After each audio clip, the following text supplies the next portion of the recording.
The courtroom smelled of polished wood and stale coffee, its high ceiling echoing with the murmurs of a restless crowd. Judge Amy Coney Barrett sat at the bench, her black robe crisp, her eyes like steel traps. She tapped her gavel once, sharp and final, silencing the room. Below her, Jasmine Crockett stood at the defendant's table, her suit sharp, her posture defiant. Her jaw was set, her dark eyes blazing with a fire that could burn through walls. The air crackled with their mutual disdain, as if the room itself held its breath for the explosion to come. Barrett leaned forward, her voice cold as a winter wind. "Congresswoman Crockett, you stand accused of defaming Mr. Harold Vance, a man whose business empire employs thousands. Your words, spoken at a public rally, called him a thief and a liar, costing him contracts and trust. Do you deny this?" Crockett's lips curled into a sneer. "Deny it? I said what I said, Judge. Vance is a snake who's been fleecing people for years. I spoke the truth, and I'd do it again." The crowd gasped, whispers rippling like waves. Barrett's face tightened, her knuckles whitening around the gavel. "You will watch your tone in my courtroom, Congresswoman. Truth or not, your reckless words caused measurable harm. The plaintiff demands $300 million in damages, and I'm inclined to agree." Crockett laughed, a harsh barking sound that cut through the room. $300 million? For telling it like it is? You must be joking, Judge. This is a circus, and you're the ringmaster. Barrett slammed her gavel, the crack like a gunshot. "Enough! Your arrogance does you no favors. You've shown no remorse, no respect for this court or the law. I hereby fine you $300 million, payable to Mr. Vance, effective immediately." The room erupted, reporters scribbling furiously, spectators muttering in shock. Crockett's face darkened, her hands balling into fists. She stepped closer to the bench, ignoring her lawyer's frantic tug at her sleeve. "You think you can silence me with a fine? You think I'll bow to you or that crook Vance? I'm not some scared little girl you can bully, Judge. You've just lit a match, and I'm the fire." Barrett's eyes narrowed, her voice low and venomous. "You're a disgrace to your office, Congresswoman. Threaten me again, and you'll find yourself in contempt, with more than a fine to worry about. Sit down, or I'll have you removed." Crockett didn't move, her stare locked with Barrett's, two storms colliding. The bailiff edged closer, hand on his belt, but Crockett raised a hand, stopping him cold. "Oh, I'll sit, Judge, but this isn't over. You've made an enemy today, and I don't lose quietly." She turned, her heels clicking on the floor, and sat with a glare that could shatter glass. Barrett adjusted her glasses, her composure a thin mask over her fury. "Court is adjourned," she snapped, rising and sweeping out, her robe billowing like a dark cloud. As the crowd spilled into the halls, Crockett's words hung in the air, a promise of war. Reporters swarmed her, but she pushed through, her mind racing. $300 million was a fortune she didn't have, a punishment meant to break her. But Jasmine Crockett didn't break. She'd fought bigger battles, faced worse odds. Barrett thought she'd won, but this was only the first round. Outside, the sun glared down on the courthouse steps, where Crockett paused, her breath sharp. She'd find a way to fight back, to turn this fine into a weapon. America would hear her response, and it would shake the ground beneath Barrett's feet. The courthouse steps burned under the noon sun, a harsh light that matched Jasmine Crockett's mood. She stood at the edge of the crowd, her suit jacket slung over one shoulder, sweat beading on her brow. Reporters shouted questions, their microphones thrusting like spears, but she waved them off with a scowl. "Back off," she snapped, her voice a whip. "I'll talk when I'm good and ready." The mob parted, sensing the storm in her eyes, but their cameras kept rolling, hungry for her next move.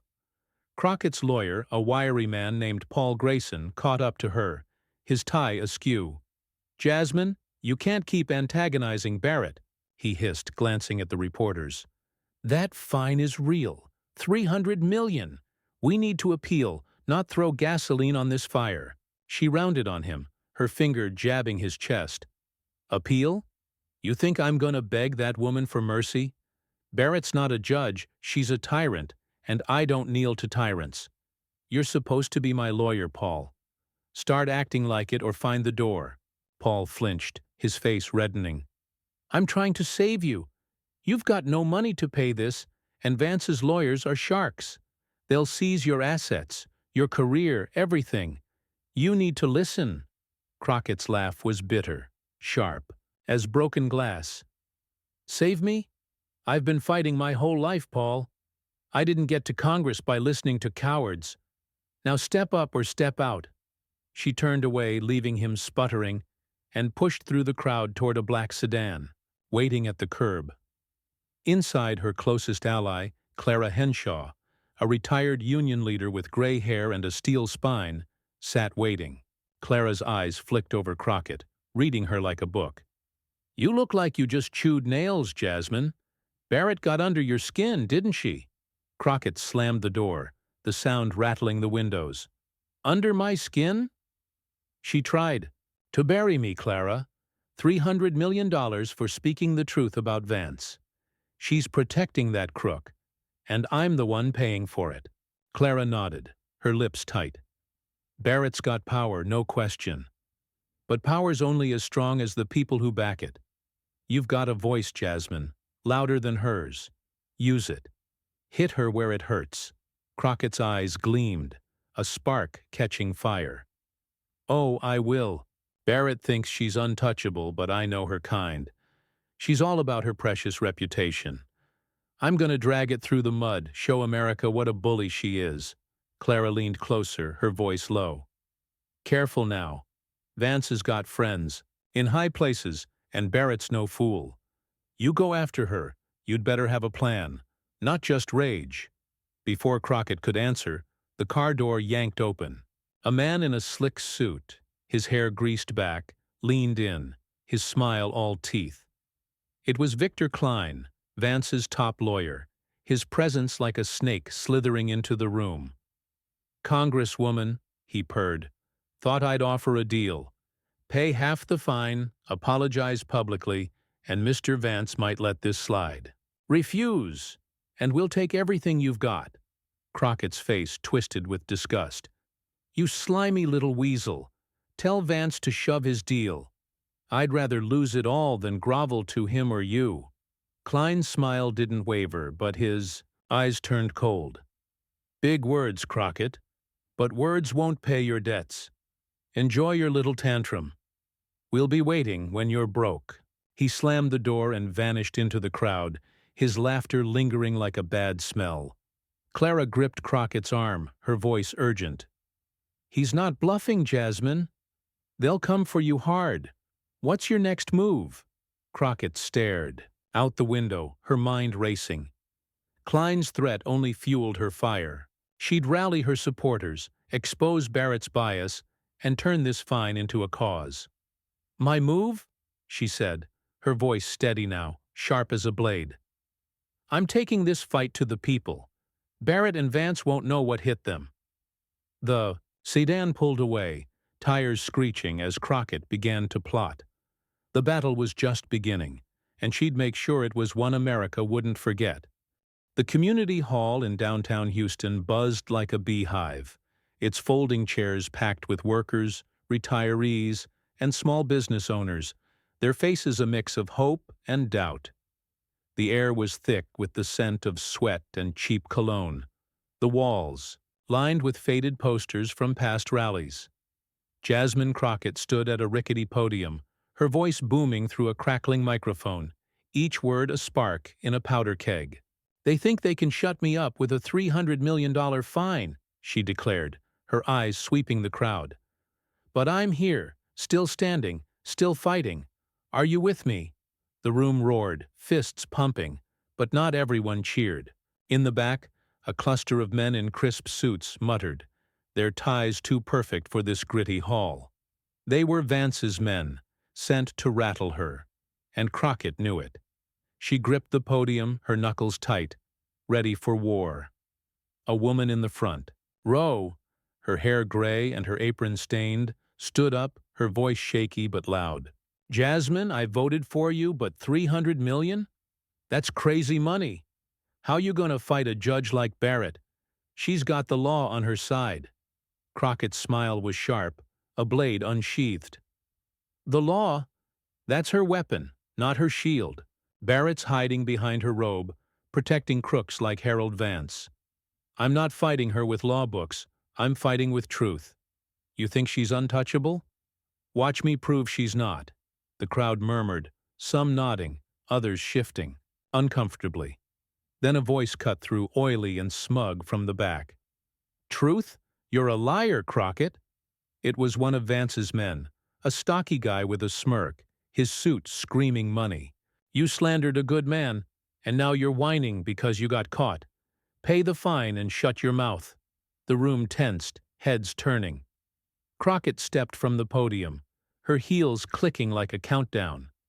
She stopped inches from the man, her stare burning. "Good man? Vance is a leech, and you're his lapdog. You want to talk about whining? Look at your boss, crying to Barrett because I told the world what he is.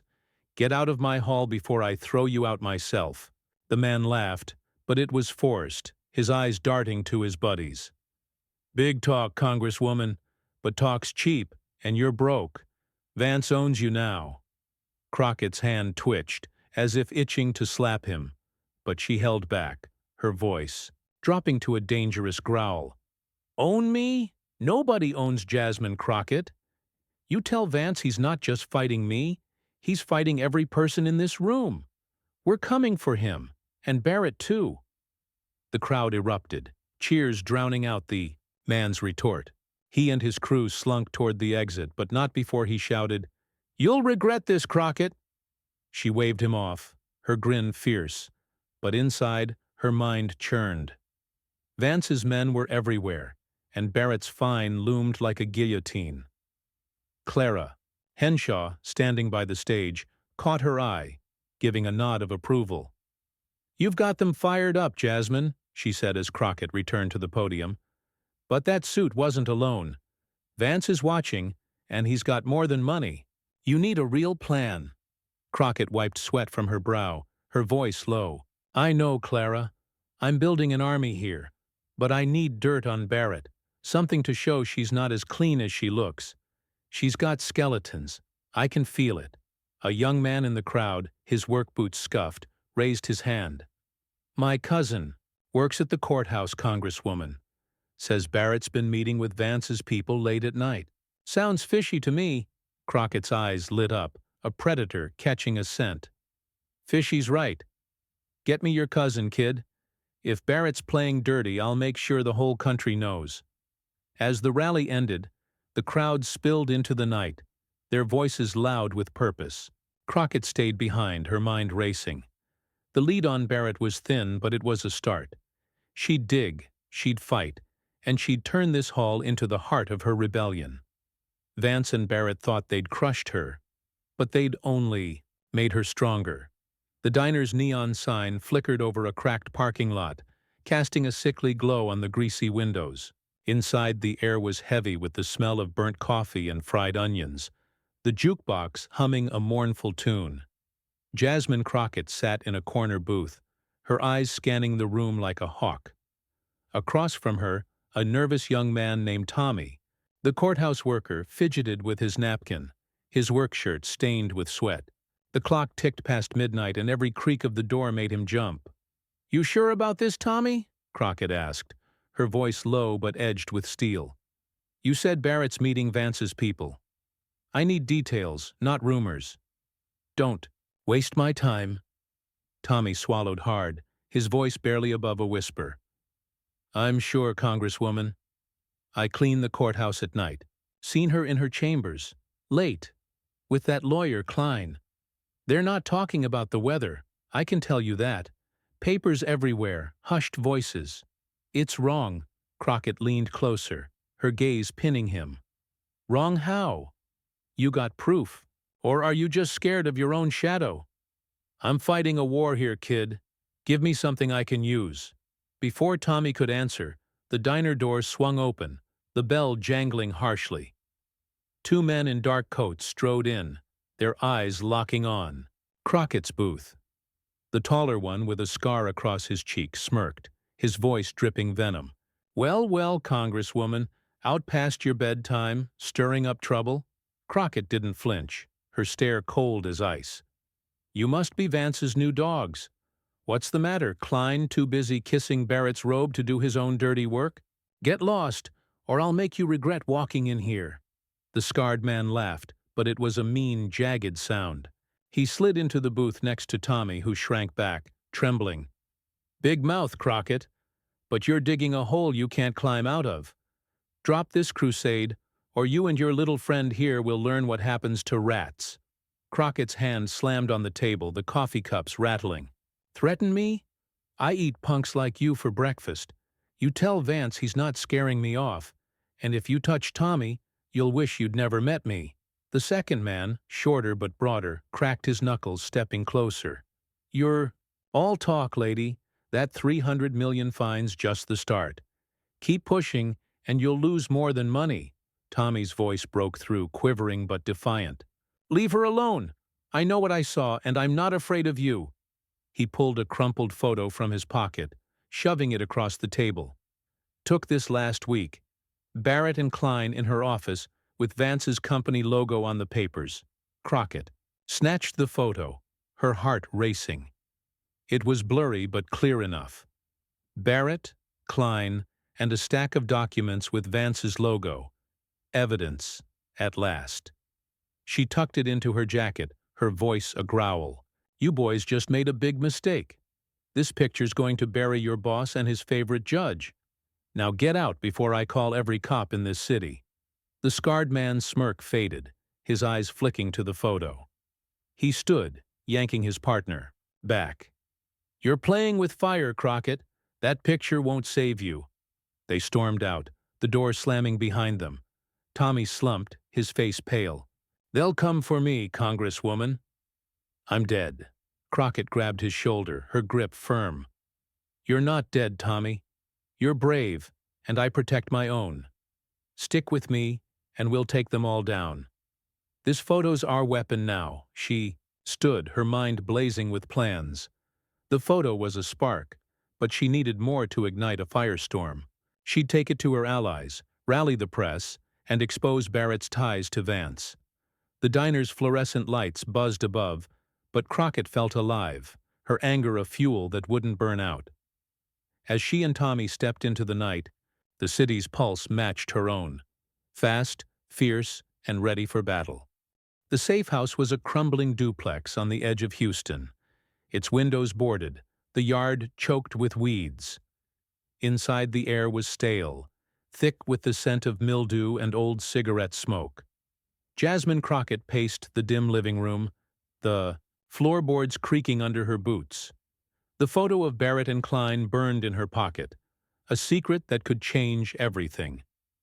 Across from her, Ellen Walsh, a grizzled journalist with a notepad and a scowl, sat on a sagging couch, her pen tapping impatiently.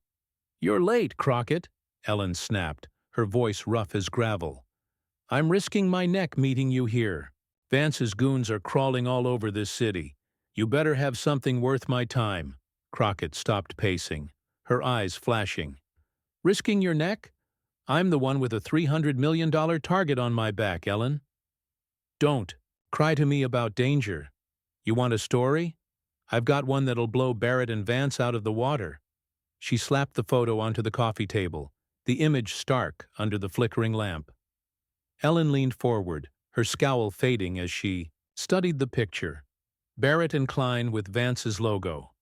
"This is big, Jasmine. If it's real, it proves she's in Vance's pocket. But I need more than a blurry snapshot. You got witnesses? Documents?" Crockett's voice was a low growl. "I've got a courthouse worker, Tommy, who saw them meeting late at night. He's scared, but he'll talk. You print this, Ellen, and America will see Barrett for the fraud she is. You in or not?" Ellen hesitated, her fingers drumming on her notepad. "I'm in, but it's not that simple. Vance's lawyers will sue my paper into the ground. And Barrett? She'll come, For us both. You sure you want to play this card? Crockett's laugh was sharp, cutting through the room. Play? This isn't a game, Ellen. Barrett tried to crush me, and Vance is pulling her strings. I'm not backing down. You want to sit there and whine, or you want to fight with me? Before Ellen could reply, the door creaked open, and Clara Henshaw stepped in, her face grim. Jasmine, we've got trouble, she said, her voice tight. Paul Grayson's outside. Says he needs to talk. I don't trust him. Crockett's jaw clenched. Paul, her lawyer, had been dodging her calls since the courthouse. Bring him in, she said, her tone icy. If he's playing games, I'll end him myself. Paul shuffled in, his suit rumpled, his eyes darting like a trapped animal. Jasmine, I'm trying to help, he stammered. I heard you've got evidence on Barrett. You need to stop. Vance's people know about the photo. They're watching. This house! Crockett stepped closer, her voice a hiss. Watching? How do they know, Paul? You been running your mouth? I told you to stay loyal or get out. You picking Vance over me? Paul's face paled, his hands shaking. No, I swear. I overheard Klein at the courthouse, talking about surveillance. I came to warn you, but they offered me a deal, Jasmine. Money to walk away. I didn't take it, but they're closing in. Crockett grabbed his collar, yanking him close. You even think about betraying me, Paul, and I'll make sure you never work again. You're either with me or you're dead to me. Choose now. Ellen stood, her voice cutting in. Enough, Crockett. Fighting your own team won't help. Paul's scared, but he's here. Use him. If Vance's men are close, we need to move fast. I'll run the story, but we need Tommy's testimony to back it up. Clara nodded, her eyes hard. She's right, Jasmine. Get Tommy to a safe spot, get his statement, and let Ellen do her job. But we need to leave now. This place isn't safe anymore. Crockett released Paul, her glare burning. Fine. Paul, you're coming with us. One wrong move and you're done. Ellen, get that story ready. We're blowing this wide open. She grabbed the photo, her heart pounding. Paul's betrayal stung, but it only sharpened her resolve. Vance and Barrett were closing in, but she was ready to strike back harder. As they slipped out the back door into the humid night, headlights flashed in the distance, engines rumbling closer. Crockett's fight was about to get louder, and she'd make sure the whole country heard it. The rural hideout was a weathered cabin tucked in a pine thicket, miles from Houston's glow, where the night air carried the sharp scent of sap and damp earth. Jasmine Crockett stood by the cabin's porch, her breath visible in the chilly dark, her eyes scanning the dirt road for trouble. Inside, Tommy hunched over a table, scribbling his testimony, while Clara Henshaw guarded the door, her shotgun resting against the wall. Paul Grayson lingered in a corner, his face pale, still stinging from Crockett's distrust. The photo of Barrett and Klein sat in Crockett's pocket, a ticking bomb ready to explode. We're sitting ducks out here, Jasmine, Clara said, her voice low but sharp. Vance's men aren't stupid. They'll find us, and that lawyer of yours isn't helping with his whining. Crockett shot a glare at Paul, who flinched. Paul's on a short leash, Clara. He steps out of line, he's done. But Tommy's our key. His words plus that photo will sink Barrett. Ellen's got the story ready to print tomorrow. We just need to keep him safe till then, Paul muttered. You're dreaming, Jasmine. Vance has eyes everywhere. You think a newspaper story will stop him or Barrett? They'll bury us all. Crockett spun on him, her voice a snarl. Shut your mouth, Paul, or I'll shut it for you. You're here because I let you stay. Doubt me again, and you're walking back to Houston alone. Got it? Before Paul could reply, headlights pierced the darkness, 2 trucks roaring down the road, gravel crunching under their tires. Clara grabbed her shotgun, her eyes narrowing. Trouble's here. Get Tommy to the back now. Crockett yanked Tommy from his chair, pushing him toward the cabin's rear door. Move, kid. Stay low. She turned to Clara, her voice steady despite the pounding in her chest. Hold them off. I'll get Tommy clear. Then we fight. The trucks skidded to a stop, and 4 men piled out, their silhouettes hulking in the moonlight. The scarred man from the diner led them, his voice booming. "Crockett, you can't hide that rat forever. Hand him over or we burn this dump down with you in it." Crockett stepped onto the porch, her stance defiant, the photo's weight anchoring her resolve. "You want Tommy? Come and get him, you gutless thug. I'm not scared of you or your boss. Vance sent you to die out here." The scarred man laughed, pulling a crowbar from his belt. "Big words, lady. Let's see how tough you are when we're done." He charged, his men fanning out, one smashing a cabin window with a bat. Clara fired a warning shot, the blast echoing through the trees. "Next one's in your chest," she shouted, but the men kept coming, undeterred. Crockett grabbed a shovel from the porch, swinging it at the nearest thug, catching him in the shoulder. He stumbled, cursing, but another tackled her, pinning her to the ground. Tommy's voice rang out from the cabin. "Leave her alone!" He hurled a chair through the broken window, distracting the scarred man, giving Crockett a chance to knee her attacker and scramble free. She swung the shovel again, driving him back, her breath ragged but fierce. Clara fired another shot, scattering the men. But the scarred man grabbed Tommy through the window, dragging him outside. "Got your rat, Crockett," he sneered, twisting Tommy's arm. "Say goodbye." Crockett charged, her shovel cracking against the scarred man's knee. He howled, releasing Tommy, who scrambled to her side. "Run, Tommy!" she yelled, pulling him toward the woods as Clara covered them, her shotgun roaring. The men hesitated, their leader limping, but they didn't pursue, their trucks roaring to life as they retreated. Crockett and Tommy crouched in the pines, her hand on his shoulder, her voice fierce. "You're tougher than you look, kid. We're alive, and that photo's still ours. They're scared now." Clara joined them, her face grim but proud. "They'll be back, Jasmine. But Ellen's story hits tomorrow. You've got Vance rattled." Crockett nodded, her eyes burning with purpose. The ambush had bloodied them, but it hadn't broken them. Tomorrow, the world would see Barrett's secrets, and Crockett's fight would shake the nation. Morning sunlight sliced through Houston's skyline, glinting off the glass towers as newsstands sold out of papers. Ellen Walsh's story screamed from the front page. Judge Barrett's secret meetings with Vance's team, corruption or coincidence? The photo of Barrett and Klein, blurry but damning, was plastered beside it, with Tommy's testimony quoted in bold. The city buzzed, radios blaring as Jasmine Crockett stood on a makeshift stage outside City Hall, facing a sea of reporters and onlookers. Her suit was wrinkled from the night's fight, but her eyes burned with defiance. "Ladies and gentlemen," she began, her voice cutting through the crowd's murmurs, "Judge Amy Coney Barrett thought she could silence me with a $300 million fine. But today, America sees her for what she is. A pawn for Harold Vance, a crook hiding behind her gavel. I'm not backing down, and neither should you." The crowd cheered, but not all faces were friendly. In the front row, Barrett herself stood, her black coat stark against the gray pavement, her face a mask of fury. She'd come uninvited, flanked by court officials, her presence a challenge. The air crackled as she stepped forward, her voice sharp as a blade.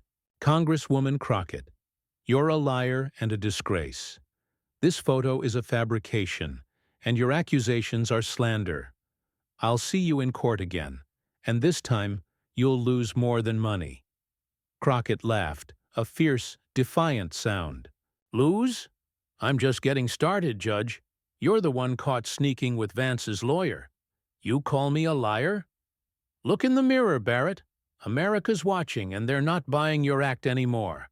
The crowd roared, some jeering Barrett, others shouting support. Reporters scribbled frantically, cameras flashing. Barrett's eyes narrowed, her voice venomous. "You're a reckless fool, Crockett.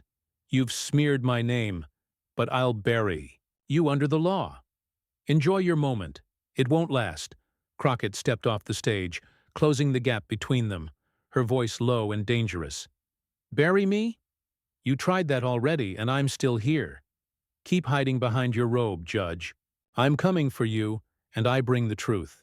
Before Barrett could reply, a sleek black car screeched to a stop nearby, and Victor Klein, Vance's lawyer, emerged, his smile slick as oil. "Nice show, Crockett," he called, his voice dripping with mockery. "But you forgot something. Mr. Vance has filed a new lawsuit, $500 million this time, for defamation and inciting violence." "You're finished," the crowd gasped, whispers rippling. Crockett's heart pounded, but her face stayed hard. "Finished? You're dumber than you look, Klein. Vance can sue me to the moon, but I'm not scared. You and your boss are panicking, because the world knows your game now. Run back to him and tell him I said so." Klein's smile faltered, but he pressed on, addressing the crowd. "This woman's a fraud, stirring up trouble for attention. Mr. Vance is a job creator, a pillar of this city. We'll prove it in court, and Crockett will pay every penny." Clara Henshaw pushed through the crowd, her voice booming. "A pillar? Vance is a parasite, and you're his mouthpiece, Klein. Jasmine's got the people behind her. You're the ones who should be scared." The crowd surged, chanting Crockett's name, drowning out Klein's retort. Barrett turned away, her face tight, retreating to her car with her officials. Klein followed, but not before shooting Crockett a glare that promised revenge. As they drove off, Crockett climbed back on the stage, her voice rising over the chaos. "They're running, folks.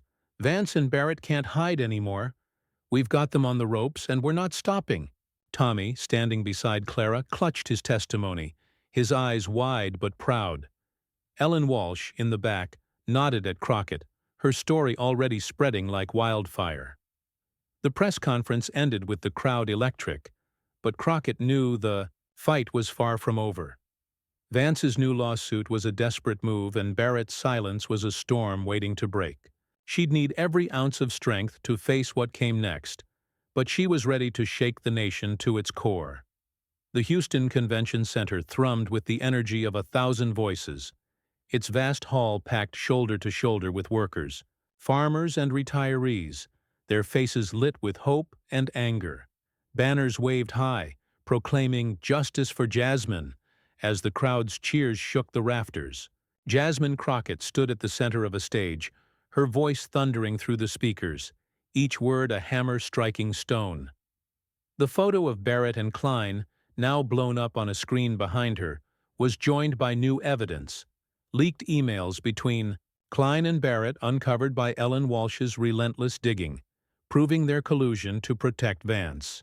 "They thought they could break me," Crockett shouted, her eyes blazing.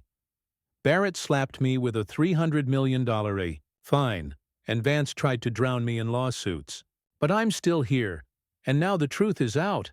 Barrett's not a judge, she's a puppet, dancing for Vance's money. Are we gonna let them win?"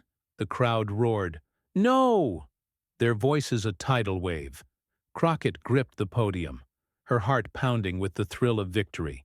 Clara Henshaw stood to her left, her gray hair gleaming under the lights, her nod fierce with pride. Tommy, to her right, held his head high, his testimony now a national headline. Even Paul Grayson, redeemed by his last-minute loyalty, clapped. From the sidelines, his face flushed with relief. A heckler, one of Vance's last loyalists, shouted from the crowd, his voice shrill. "You're a fraud, Crockett. That evidence is fake, and you're just a loudmouth dodging the law." Crockett zeroed in on him, her smile sharp as a razor. "A fraud? Look at the screen, you sorry fool. Those emails don't lie, but Vance does, and Barrett's been helping him. You want to defend a crook?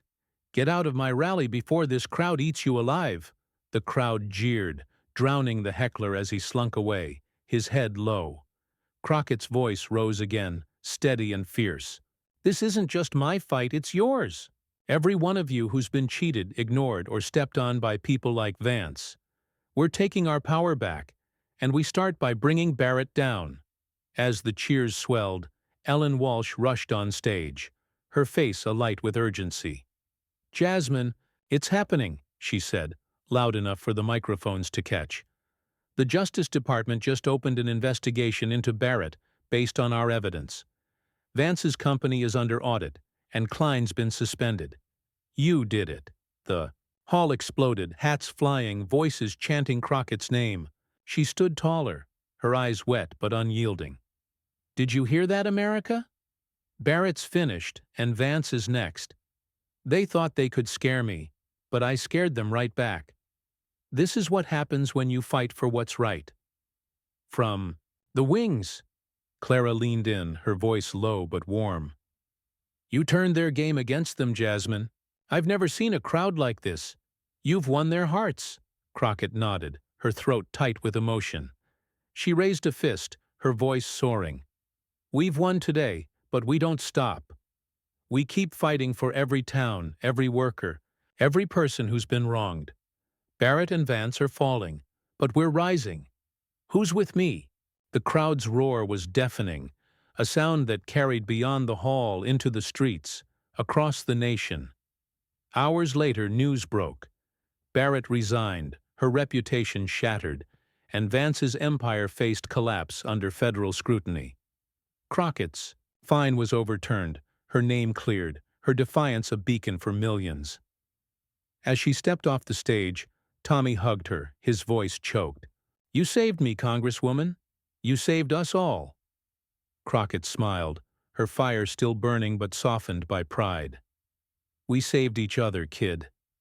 Now let's keep the fight going. The convention center emptied, but the energy lingered, a promise of change. Crockett walked into the night, her head high, her victory complete. She'd shocked America, not with rage, but with truth, and the nation would never forget her name.